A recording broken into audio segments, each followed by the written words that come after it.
A country home to 240 million people has just sent a massive Bitcoin warning to the rest of the world. And it looks as if that Bitcoin warning is slowly but surely catching the ears and the eyes of many nation states, because we can see there is now 5 countries who have set up strategic Bitcoin reserves, and the newest one has already come under attack from the IMF. So who's the country we're going to be talking about today? Well, what I will say is that they have already had their president personally orange-pilled by the Giga Chad himself. So let's listen to what this country just announced this week at the biggest Bitcoin conference in the whole world. Historic day, because today I will announce that the Pakistani government is setting up their own government-led Bitcoin strategic reserve.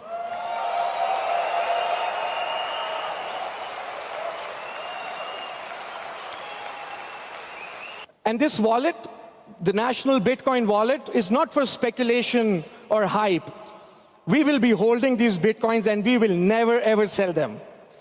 Now that is the more interesting part about this announcement. This government is going to never sell their Bitcoin. So today I want to crunch the maths and kind of explain what is going to happen if nation states all around the world never sell their Bitcoin.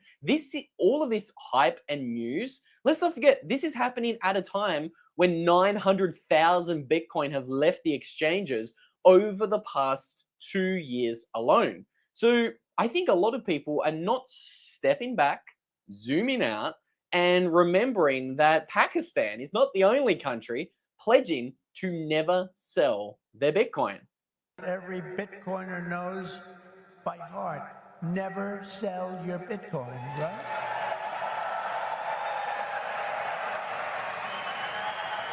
That's right, isn't it, huh? That's right.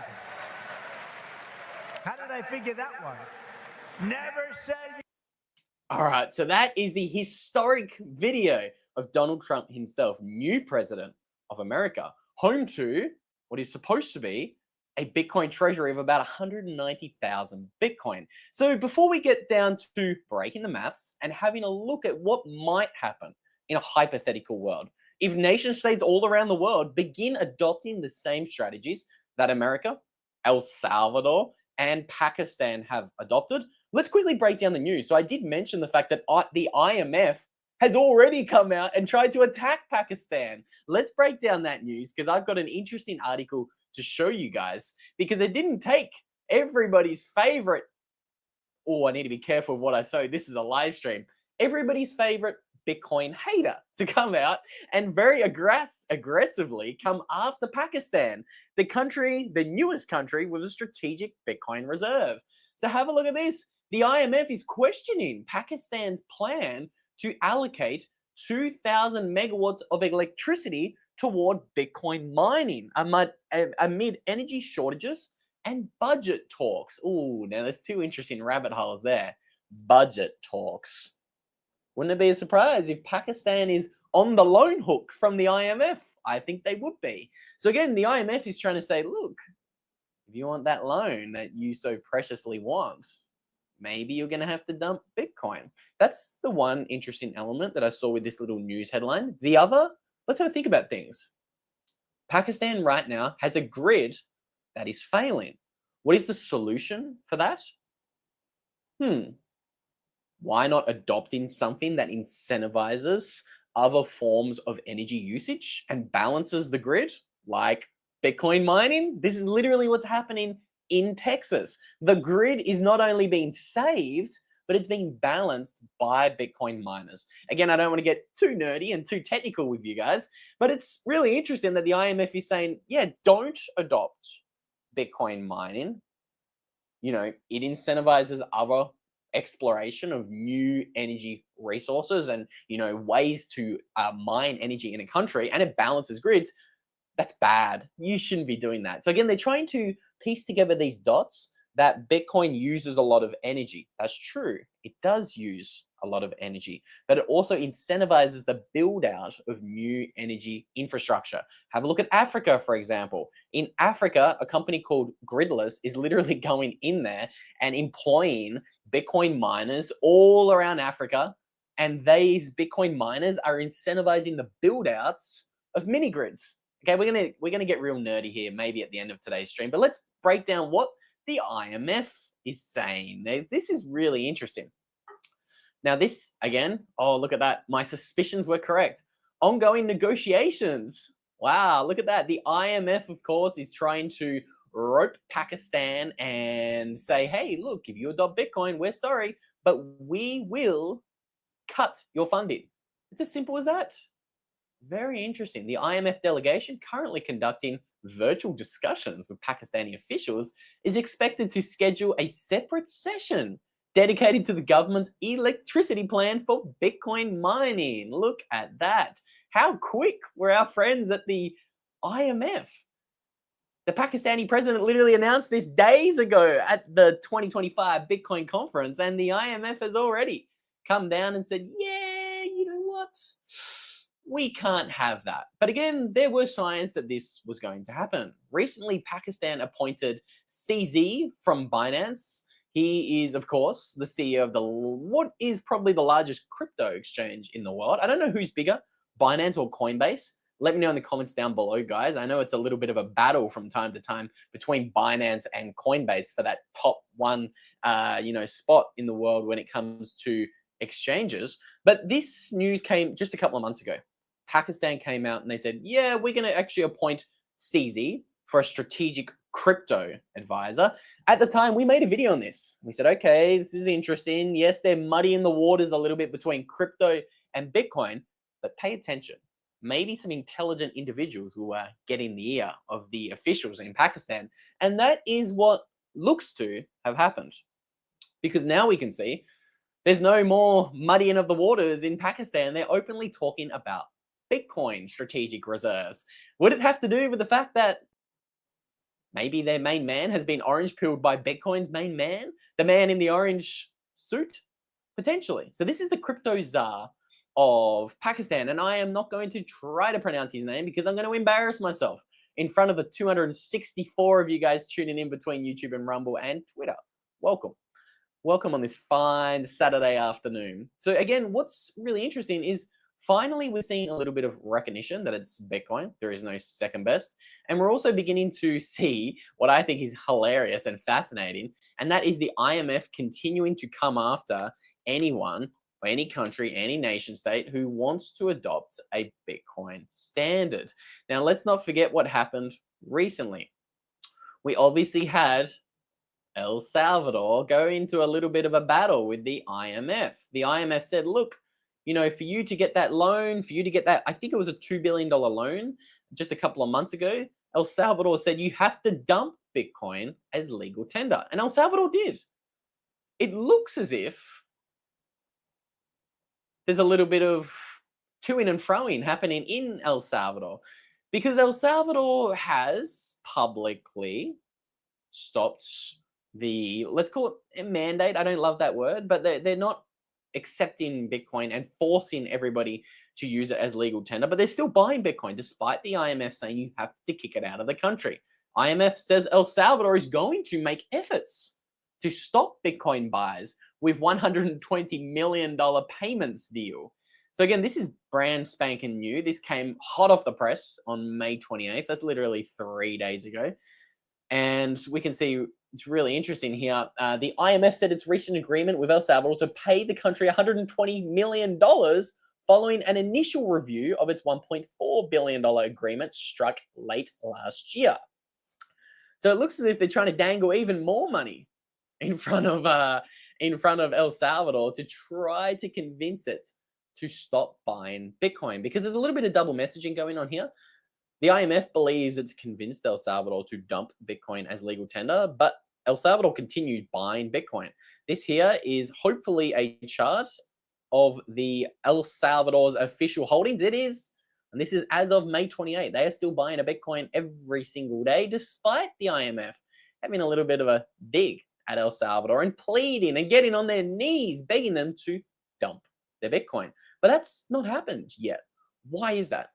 Does this reinforce the argument that I want to make today? And that is that these nation states are going to be very, very, very diamond-handed with the Bitcoin that they hold. And all of a sudden, when we start crunching the numbers, that's going to mean some pretty interesting things for those who do not have enough Bitcoin or any Bitcoin. God for sake, I hope nobody's watching this stream sitting on 0 Bitcoin. That would be interesting. That would be an interesting decision. Let's move on. I want to first show why I care about Pakistan so much. Again, a lot of people watch these videos from the West. They watch these videos in Australia, America, Europe, and they don't understand that Pakistan's actually pretty big.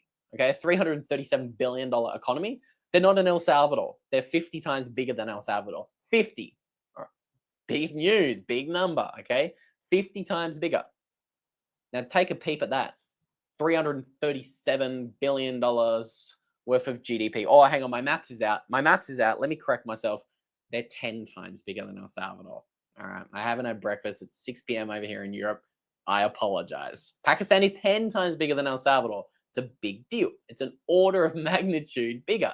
And what's even more interesting is the fact that I think we are watching Bitcoin being absolutely hoovered up into the treasuries and into the coffers of nation states all around the world. And I don't think it's going to move once it's there. We can see right now, there's 3.38 million Bitcoin held by public companies, private companies, governments, and now ETFs. You guys can see this really cool, cute little interactive pie chart here on what is probably my top 5. Let's say this is a top 5 favorite website of mine because it shows the 220 plus public companies with Bitcoin on the balance sheet. But what I'm really interested here is to see where Pakistan finds itself on this leaderboard of governments and their Bitcoin holdings. Today, governments collectively hold 527,000 Bitcoin. But you know what's really cool? A little bit of an interesting fun fact for you guys. MicroStrategy holds more Bitcoin than every single nation state combined. The GigaChat is squatting on 580,000 Bitcoin. That's huge. This is why I do think Michael Saylor will become the richest person in the world. Again, this is just speculation, but I think it's going to happen. So let's continue to watch this story as it develops and as it unfolds.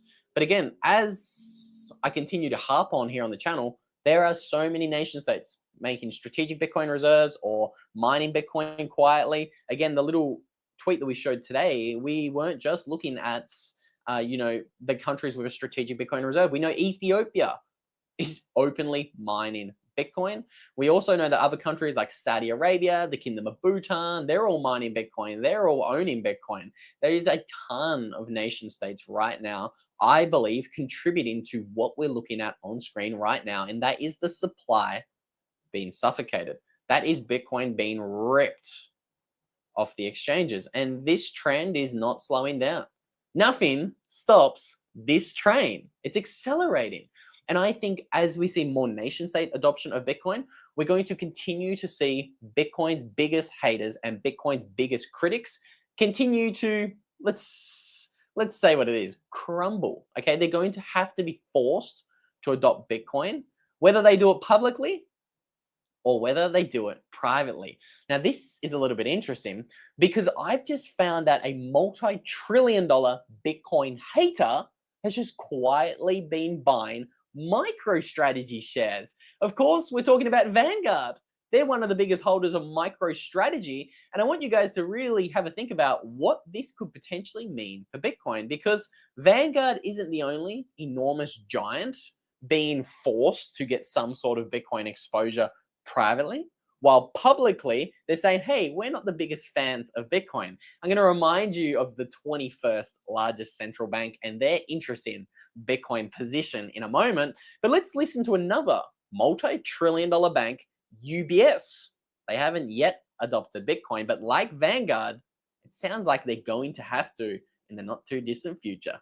We had Bitcoin, BTC, hitting a new record high just overnight, north of $109,000 a coin. Are clients asking about that kind of exposure too, or not? Well, generally, I think across the board, you've had more interest in crypto We don't engage or provide investments around crypto. This is not a space we're active in. This is not or not yet? As of today, we're not active in this space. Okay, all right, fair enough. Another big trend theme and buzzword is what's been going on. Oh, did you guys notice the saltiness in that guy's tone? No, we're not yet. Really interesting. Maybe UBS is about to adopt Bitcoin. Maybe it's because they're going to have to be forced to adopt Bitcoin. Again, who noticed how he just kind of diverted away from the question? You know, are you having clients ask you about Bitcoin? Oh, well, there's this general broad interest everywhere increasing. That's him saying the quiet parts out loud. That's him saying, yes, me and my other insiders at UBS, one of the largest banks in Europe, mind you. Let's not forget they acquired Credit Suisse only months ago. They're, I think, quietly buying Bitcoin, and they're saying publicly, no, you can't buy it. The peasants can't buy it, but the insiders, we're going to load up while we can. We are going to load up while there is still 2.5 million Bitcoin sitting on exchanges for sale. I love this comment by McLovin. They should change their name to Vanguard. 100% right. Vanguard should change their name to Vanguard because they're banning themselves from Bitcoin. What are you doing, guys? Again, to put things into a little bit more perspective for you, Vanguard is a huge bank. When we take a little bit of a peep at the largest asset managers in the world, we can see Vanguard, $9.3 trillion of asset. And have a look at all of the other names on this list. Of course, UBS, have a look at them, 2.6 trillion. Very interesting. It looks as if the two holdouts and two of the bigger names on this list are going to be forced to adopt Bitcoin. We know BNY Mellon's adopted Bitcoin. BlackRock, obviously, they're a Bitcoin proponent. Fidelity, $5.3 trillion giant. They are, let's just say what it is. They are balls deep in Bitcoin. State Street, Morgan Stanley, JP Morgan, of course, JP Morgan, publicly hating on Bitcoin, saying, oh yeah, the real innovation is blockchain. But privately, ignore the fact that I just bought $200 million of MicroStrategy shares for JP Morgan Chase. That's right. That's what Jamie Dimon is doing privately with his holdings at JP Morgan. But I think all of these haters, critics, deniers, they're going to be forced into adopting Bitcoin whether they like it or not. They have absolutely no choice whether to adopt it or not. I can't believe it. But this UBS insider has kind of already told you the quiet parts out loud. He said, yeah, well, we don't have plans yet. We're not offering Bitcoin yet. That's him screaming, we're about to be offering Bitcoin to all of our clients. And again, all of these massive multi-trillion-dollar banks are right now going all in on Bitcoin privately and quietly, the same way Goldman Sachs has. Here they got $1.65 billion invested into Bitcoin. I think that's huge. I think that is interesting. I think that is really fascinating, but it's not quite as interesting as what I'm seeing over there on Google Trends, because we are seeing some really interesting things when it comes to retail, and even CNBC is reporting on it. Before we get there, I just want to quickly remind you guys, if you want somewhere to buy your Bitcoin, I always encourage you guys to check out the Bitcoin Well. I think they're the best Bitcoin exchange in the space. I think that they are the only place hardcore Bitcoiners should be using to buy your Bitcoin, because they encourage you to self-custody your Bitcoin. So again, if you are looking for somewhere as a retail buyer, or even if you want to buy large amounts of Bitcoin over the counter, and as you can see here with the Bitcoin Well Infinity program, if you want to have your hand held and book a call with a specialist at the Bitcoin Well, you can do that. You can book a call. You can grab a slot on a calendar that works best for you with the Bitcoin Well Infinity program. And just please take your Bitcoin custody more seriously, guys. These banks, they're coming for a reason. They're not coming because Bitcoin's just going to be worth $200,000 a coin or $500,000 a coin. They wouldn't be coming in here for a simple doubling. They're coming in here because they know that Bitcoin is going to be worth a lot of money in the future, and there's a lot of money to be made on these fees in the interim. So again, Bitcoin's going to be worth a ton. Please just protect it as if it is worth a ton today. Too many people, I think, are very complacent with their Bitcoin holdings. I think you need to treat your generational wealth as if it's worth generational wealth today. My rule of thumb is a 10x rule of thumb. I like to think of my Bitcoin that I'm holding today as worth 10x what it's actually worth today. And I expect it to do that in a matter of months. Okay, so again, I know some people are complacent. I've only got $1,000 of Bitcoin in my phone wallet. I don't think you should be doing that. I think you should be pretending that is worth $10,000 today, because Bitcoin can 10x very quickly and life can happen. You could be too busy to move that $10,000 off your phone wallet, and then all of a sudden you connect it to a public Wi-Fi, and I can't say that either on a live stream, but all of a sudden you could lose your Bitcoin. So just prepare as if your Bitcoin is worth 10x what it's worth today. And I think the best way to do that is to back up your Bitcoin. Again, put it into a hardware wallet and then back up that hardware wallet with titanium. So again, do not write down your 12 or 24 words on paper. Put them on titanium. Titanium plates survive fire.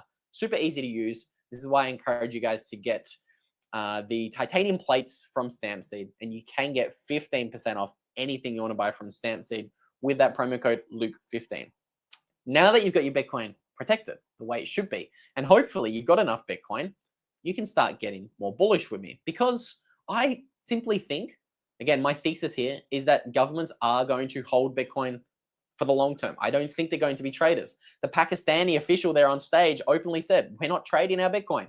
And I think it's only a matter of time before the number of Bitcoin held by nation states, public companies, billionaires, it continues to increase. And I think if you just extrapolate out the trend that I'm about to show you here on screen, I think a large portion of the Bitcoin supply is going to be held by these individuals here: public companies, private companies, governments, and ETFs.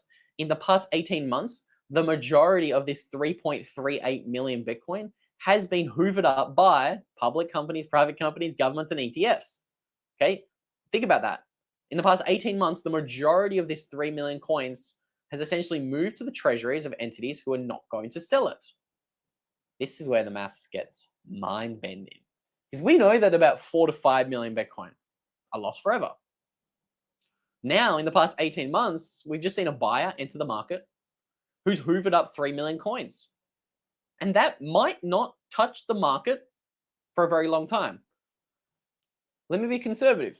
Let's assume 90% of those Bitcoin never touch the market again.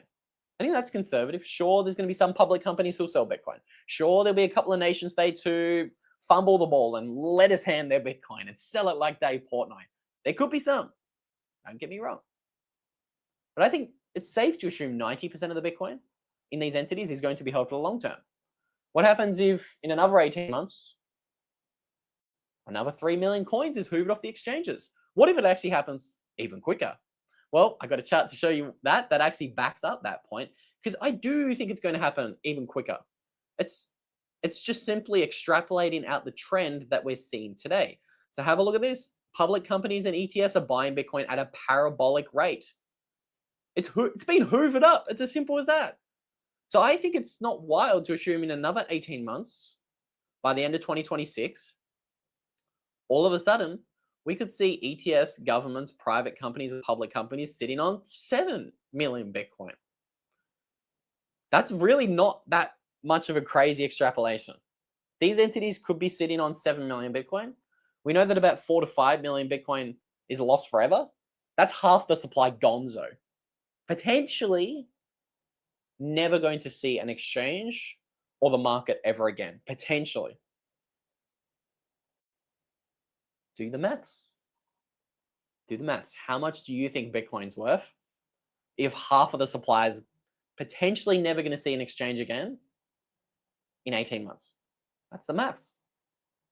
I'm not doing wild speculations. I'm just assuming what did happen over the past 18 months goes on for another 18 months. That's it. I don't think anyone's got enough Bitcoin. I think it's as simple as that. If you want to know how much Bitcoin you might need to retire in the future, I've actually got a few videos where I've done deep dives on that topic. I'm going to put links that's going to take you to both of those videos, somewhere around there and then somewhere around there. Well, that said, thank you so much to everyone who tuned in. I will let you guys go because I'm late for dinner and I'm going to bounce. I'll see you guys in the next live stream.